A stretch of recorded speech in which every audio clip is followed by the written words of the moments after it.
Hello.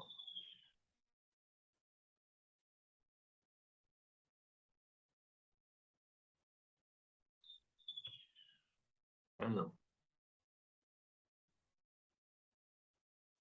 Good morning, sir. Mr. Toby, good morning. Yes, good morning. Can you hear me? Clearly. All right. Okay. Good morning. Thanks for organizing the program, sir. Yeah, you're welcome.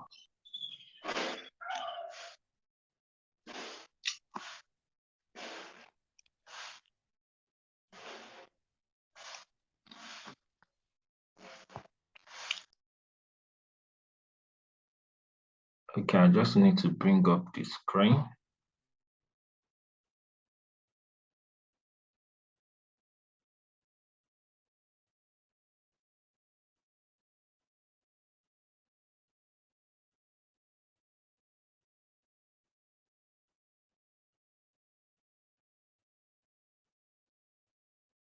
Can you see the screen I'm sharing?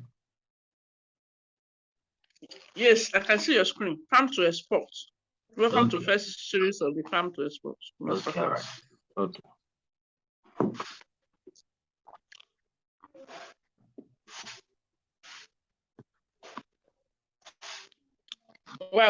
Well, others are yet to join. Oh. I'm still only us.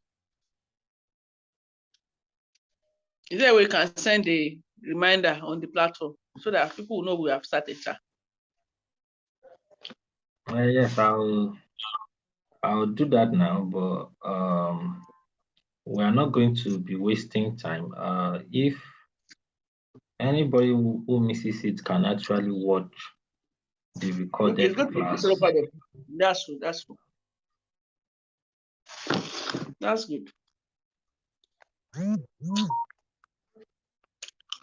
Okay.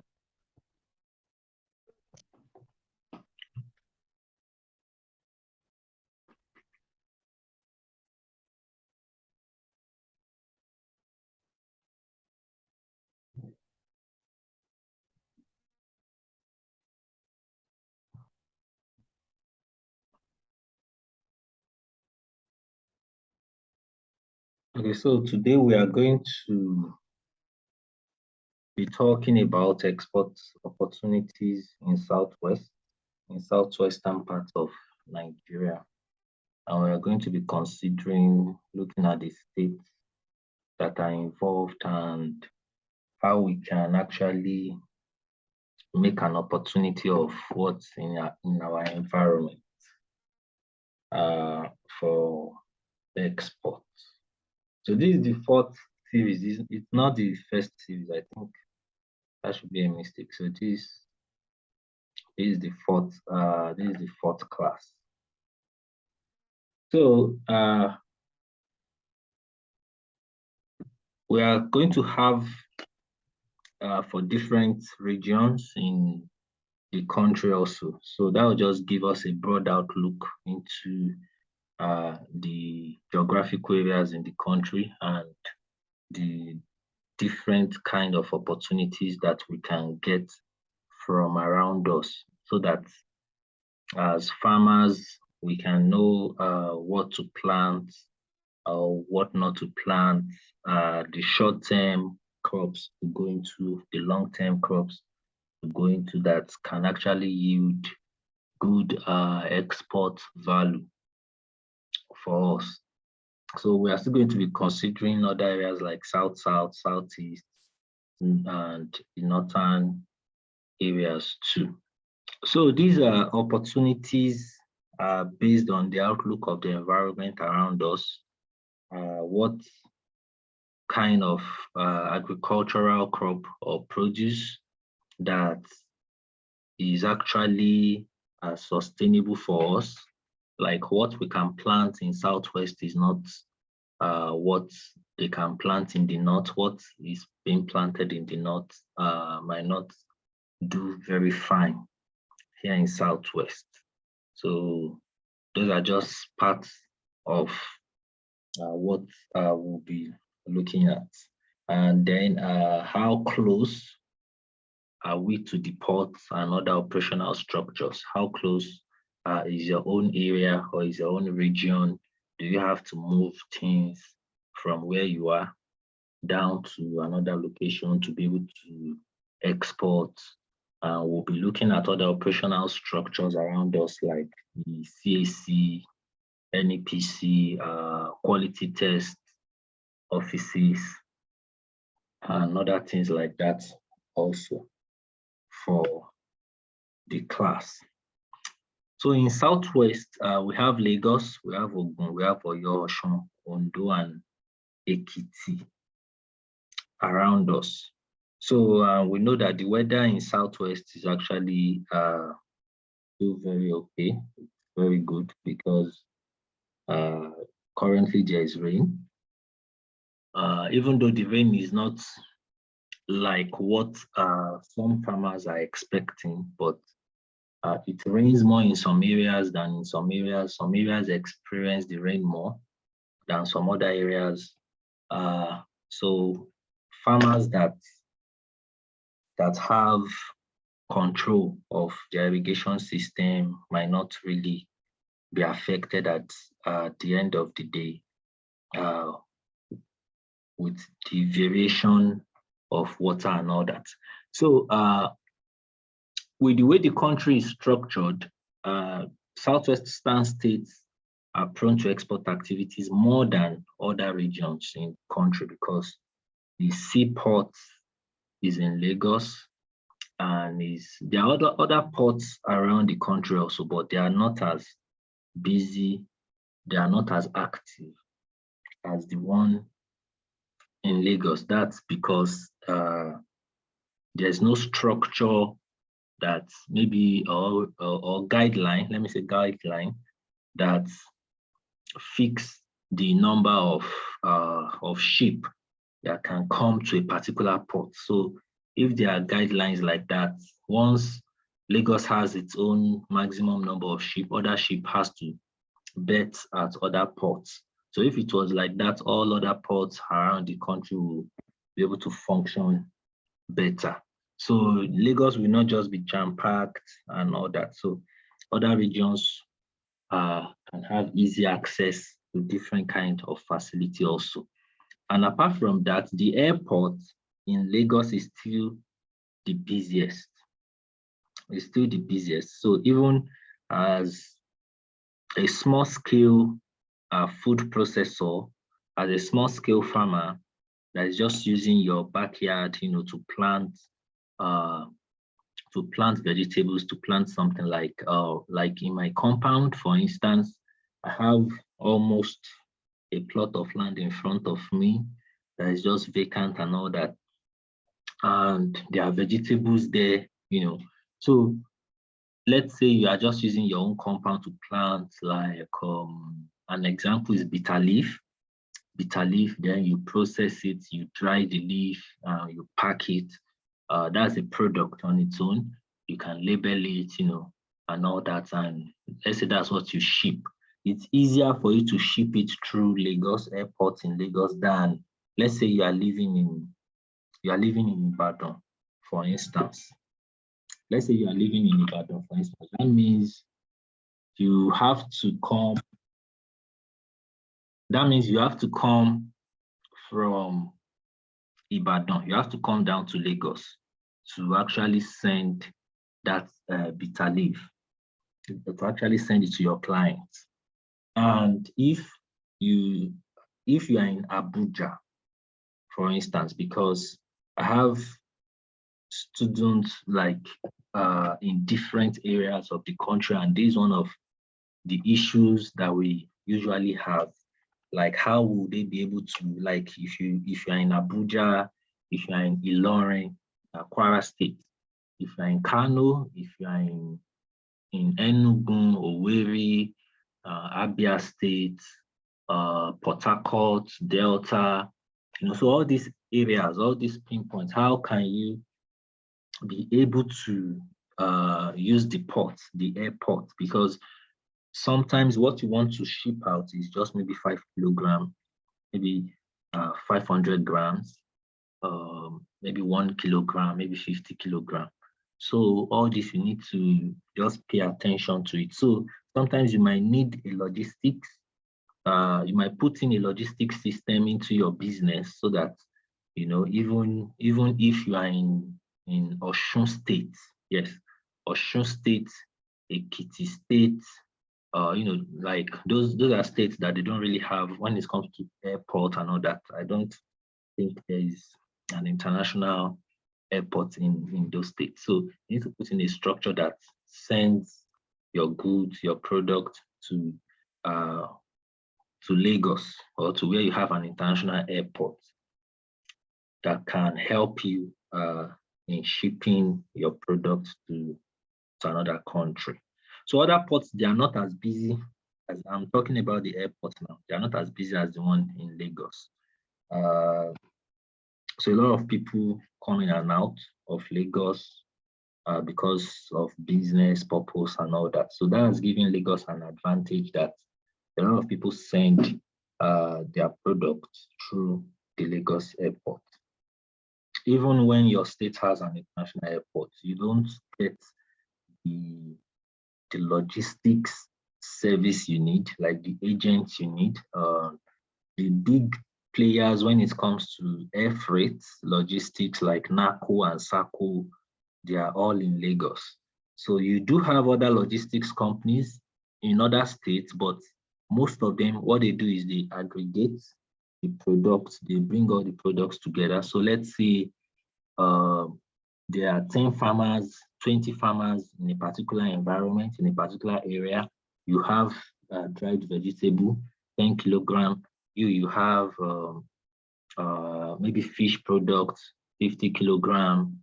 So you have all these things, you can bring them together, then you can ship them together. So they will just bring everything together, then move it down to Lagos airport, or use the sea freight and ship everything as one consignment. So that's mostly what they do. So I've spoken about the nearness of the southwestern region to the ports, seaports, and airports, and the weather when it comes to, because what we are focusing on is for farmers, which is the agricultural system around here. So we also look at the crops, what's actually prevalent in our environment, then what we can also do, what we can also plan to do in all this.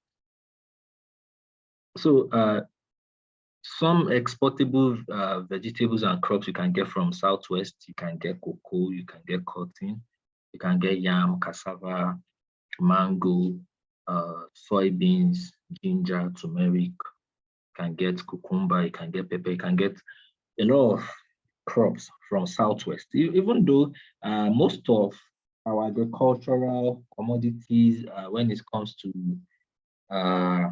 grains, basically all our grains usually come from the north. Even the northerners have to send it down to Lagos for export here in Lagos. But we still have a lot of agricultural products from Southwest also. A lot of it comes from Southwest. And I believe that even if farmers in Southwest, if they implement a very good irrigation system and all that, we'll even do more. We'll still do even very fine, when, especially in grains, So commodities, exportable commodities are classified into, I think 5. They are classified into 5. We have the agricultural commodities. We have metals. The metals is subclassified into precious metals and ordinary metal.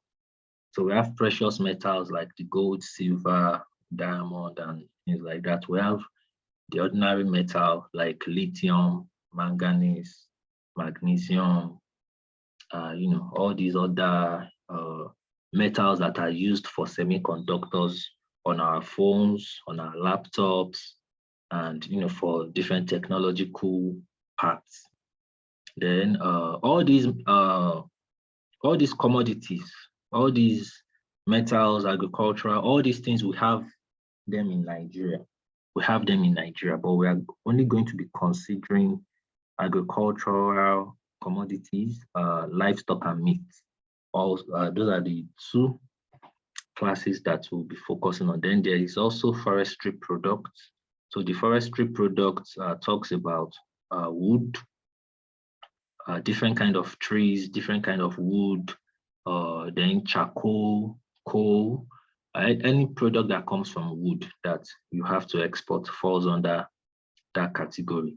Then for agricultural commodities category, we have all these classes of products that comes from our farm, the grains, maize, millet, soybeans, ginger, cashew nuts, shea butter, shea nuts, and all that. So they all fall under agricultural commodities. While livestock and meat is just our cattle, our goat, our poultry products, and all that. So in all these categories, when it comes to the only area that I know that you have to really be careful about when you want to export something is livestock and meat, because several countries are also promoting their countries. They're also promoting their farmers. So they don't take in or they don't accept some products. There are some products you send here that will be rejected either by sea or by air, because like when it comes to poultry products, milk products, cheese, egg, you have to be careful about it. In fact, when you have anything that has chicken on it, you have to be extra vigilant so that the country you are sending it to or the country that you are shipping it to, they will actually accept what you are sending when you are doing that. So, but I still believe that we sell most of our livestock and meat around here, but let's just focus more on the agricultural side, which I know that we have a lot of agricultural products, agricultural produce, and farmers are not really making money from it, in general. So around me here, I have a lot of farmers. Even here on the island, there are several farms here that operate greenhouses, and looking at how much they sell their produce or their crop that comes out of those farms. And when I do the calculation with the amount of money that went into setting it up and all that, it's not, it's just like a form of struggle to catch up with your capital, make profit and all that. But it's always good when you have maybe like one or two clients that you mix into what you are producing to actually export. So this week, okay, today I shipped someone has actually came to load what's it called? Load plantain and yam, So load plantain and yam and drop it at the airport. So some weeks it could be pepper. It could be pepper that we are shipping. Different kind of pepper, the red pepper, the green pepper, depending on what the clients actually want. So sometimes it could be plantain chips, it could be processed products. It could be shea butter, it could be pap. Not the dried pap, the wet pap, that people actually drink. So it could be pap, it could be snail, it could be frozen snail. So different kind of products that you just need to understand how to put them together and ship them to your client. So it's better to have one or two clients, just even one or two is okay to balance your revenue. balance your income. So at least if you are selling at a high price and you're also mixing it with the ones you are selling to maybe chef, people, small eateries or eateries around the area, it will balance up, because even the restaurants, the eateries, they might not even pay you immediately, might not be cash down. And even if they are paying you immediately, the price might not be what you actually want. So it might be a little less than what the value you actually place on it. So these are just some of the advantages of exporting your farm produce. So I think in last class I discussed the structures that you are supposed to actually put in place in your farm to attract export buyers. So let me just quickly highlight that. Attracting export buyers is a day-to-day job. It's something that you do every day. It's not something that you've already planted. You have ugu. Let's say you planted ugu vegetable on 2 plots of land. You've put in all the effort and all that. Then you started harvesting. You dried. You washed it clean. It's all dried. You've sealed it in nylon. You've made a product out of it, or maybe you even want to send it out fresh in a way. So it's not when you've started harvesting that you now start searching for buyers, or that you now start looking at it that, oh, who am I going to sell to, or who am I going to ship to? So immediately as you have that, or as you conceive the idea of, let me go into ugu vegetable production, or let me go into planting this pepper, you must also start thinking of, okay, what are the things you are supposed to put in place? What are the things that you can be doing? How do you communicate with people? How do you map a list of prospective buyers that are living, so when we are talking about these buyers, they are even people that they are not strangers. Your friends, your church member, someone you've known in town. A lot of Nigerians this year, I can't even count how many of my friends have traveled out this year to UK, to Canada. Yes, especially Canada. So, like most of them, some that went from last year and this year, they are not yet settled. So I'm just still looking at them. There are some that have gone like 4 or 5 years ago. Those ones are already settled, so you have to just categorize them. Okay, the ones that are already settled, they finished their academic program, they are working, they have their permanent, they have their stay, their residency and all that. You can pitch your idea of, being the one to send them food, whatever that they need, in their house, in their community, in their environment. I also have like a couple of friends in the US also that they have their own fast food, they have their own eatery, they have their own restaurant, or their chef, especially in the UK. So Nigerians in the UK, for instance, you have a lot of them. What they do is event management, chef, they operate a restaurant and all that.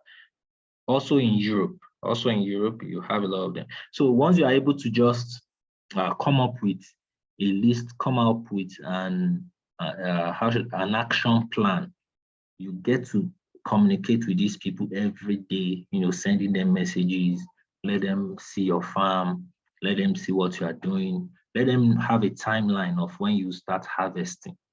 So have their address, have their contacts, send them samples, send them free samples, bear the cost, so by the time you harvest fully, they can start to order products from you. They can start to ask you to ship products. So this actually goes with livestock also, like maybe you have a fish farm, maybe you have a fish pond, maybe you have a snail farm, So like your fish, you already know when it's going to, when you can harvest, dry it very well, the way they dry catfish for export so that it won't spoil for months.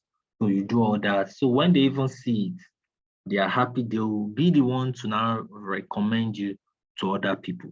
So it's a day-to-day thing that when you have that production of a certain crop or a certain livestock, like catfish in mind, you also start putting that work into place every day to make sure that you get the necessary client that is going to buy from you, and that's how it happens. So I have some set of students that I trained them. I think I trained them late last year, towards the end of last year, and they are just getting their first contract, their first major commodity contract now. So there are some, maybe they got their contracts very early, maybe some maybe in 2 years. Some were upbeat about it immediately after the training. They got on into the ground running. So different people with their own time frame and system. So, but depending on the kind of energy and enthusiasm you bring into the business, you can actually start earning a lot,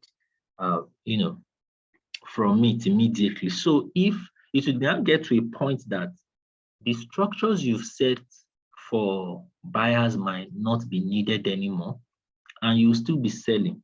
So you might not even be talking about that export anymore to people. You might not be doing any form of marketing, advertisement, posting on Instagram and all that. Why? Because you now have a community that you serve.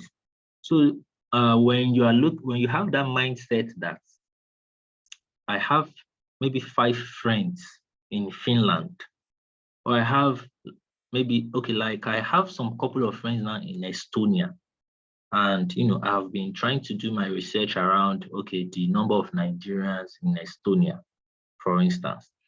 So I have like 5 of them, like maybe 2 or 3 are family already. So I'm already preparing them into, hey, we need to look out into the food, into Nigerian food, for Africans.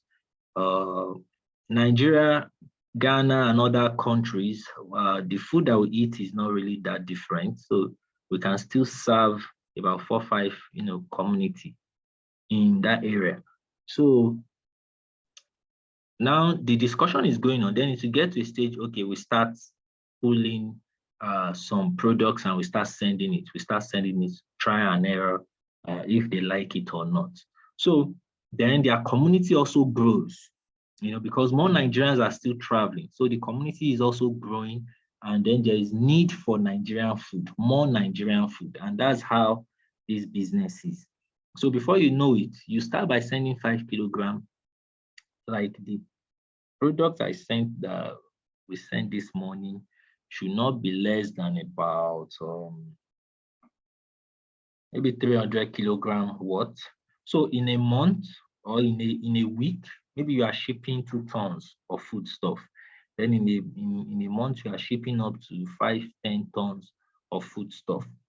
So like for our business now, it has gotten to a stage that we still ship through the sea, and it's just pure 100% foodstuffs, different kind of foodstuffs, even drinks. So, but we all started from that place where you need to start looking out for buyers, for importers, for who are going to buy your product. So that's just the basic way of doing it. So there is no magic to it. You might not even know anybody. You might not in the country that you want to enter or you want to export into, but you already met some couple of Nigerians online living in that country. So you can approach them, you can start a conversation from there also. So luckily for us, there is no country where you don't have Nigerians, luckily for us. So you can just have an outlook into the area and you start your conversation from there.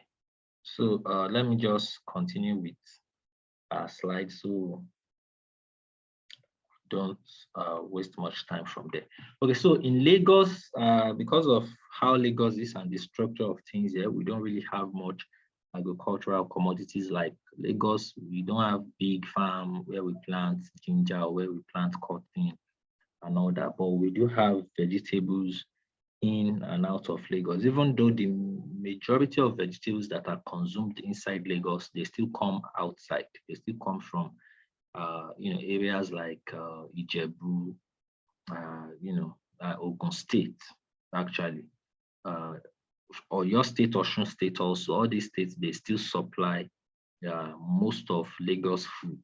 They still bring in most of Lagos food. Even myself, I do bring in food from Ogbomoso a lot of time. So Lagos, the food still comes from outside Lagos.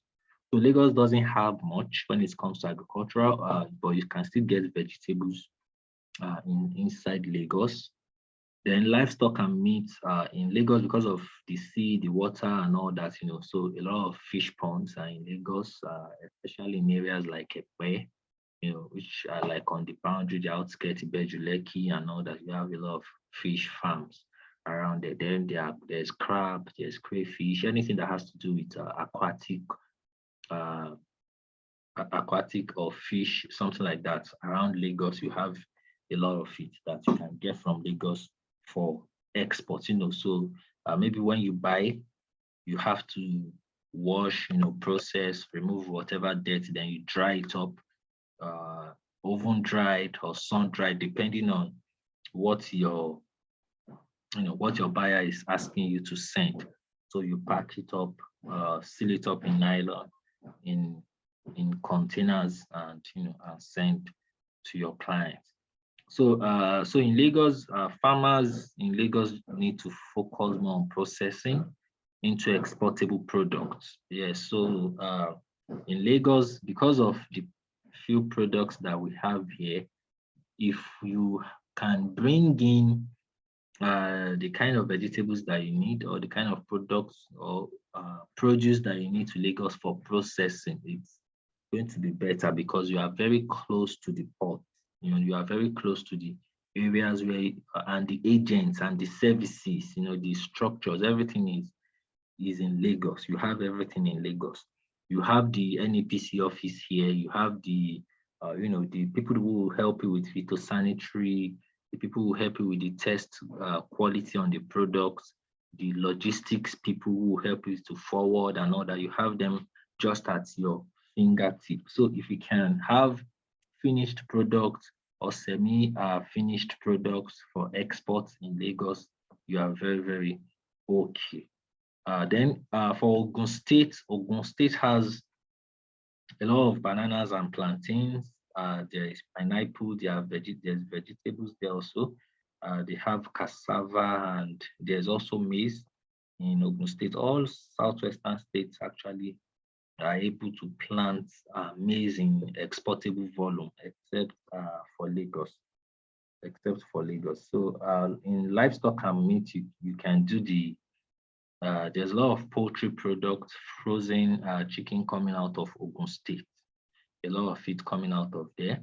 Then there's fish and snail. So for the poultry product, you might not be able to export them to some certain areas like UK, EU, US, Canada, Turkey, and some other countries too. So countries in the EU, they don't take anything that has to do with chicken from non-EU countries, and that's just because they're also trying to protect their own farmers, their own poultry. So even if what you are sending is spices, and you put it on it that it has chicken flavor, so it's not chicken, you just put in a little bit of chicken flavor into the spices, it's going to be rejected. So except maybe you are traveling and you just have it as your personal effect. So accept that's okay. During the time I'm spending, I'm going to be eating this product. That's when maybe it could be accepted, but accept that it's not going to be accepted. So farmers in Ogun State, they need to focus more on short-term exportable crops like soybeans and ginger. So in 3 months, soybeans rather, you've completed the cycle production period. So for ginger also, it's just about 7, 8 months, depending on the structure of the weather and the farm. So these are high value, like the ginger, for instance. Once it's processed and is dried, it has a very high value, export value.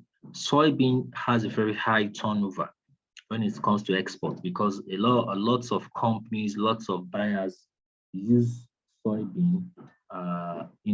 They process soybean into oil, and it's also used for as feedstock, for animal feed and all that. So the request for soybean is high. So you see a lot of importers in India, in China, from different countries, that wants to buy soybeans.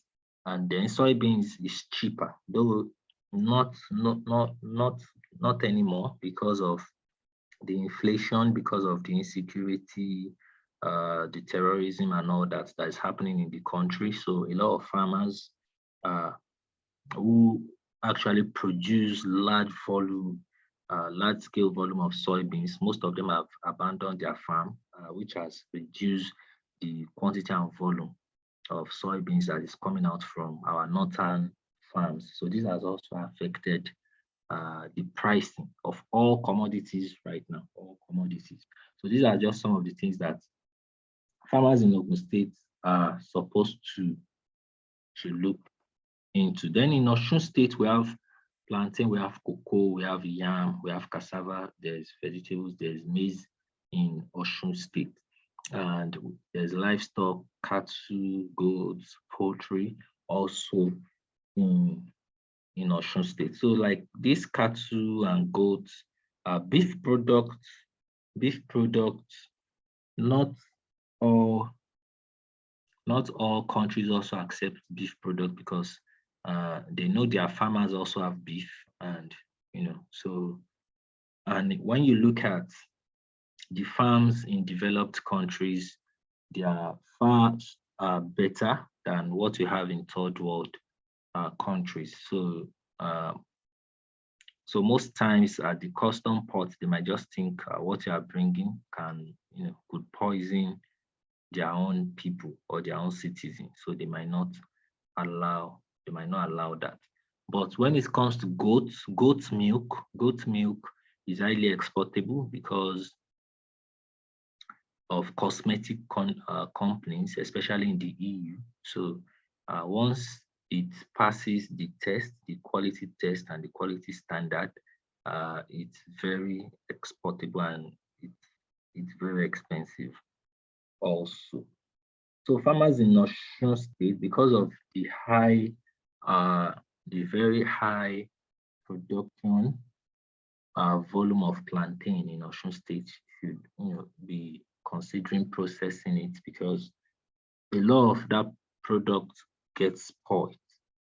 You just even throw them away over there. So that's one of the things that they should also look into doing for export, and processing of their cocoa beans also, even if it's just into powder, because there is cocoa powder, there's alkalized cocoa powder. So even if it's just into that, it will be more valuable than just leaving it in the bean state. So then we have Oyo State. Also. Okay, so please, the Zoom will log us out very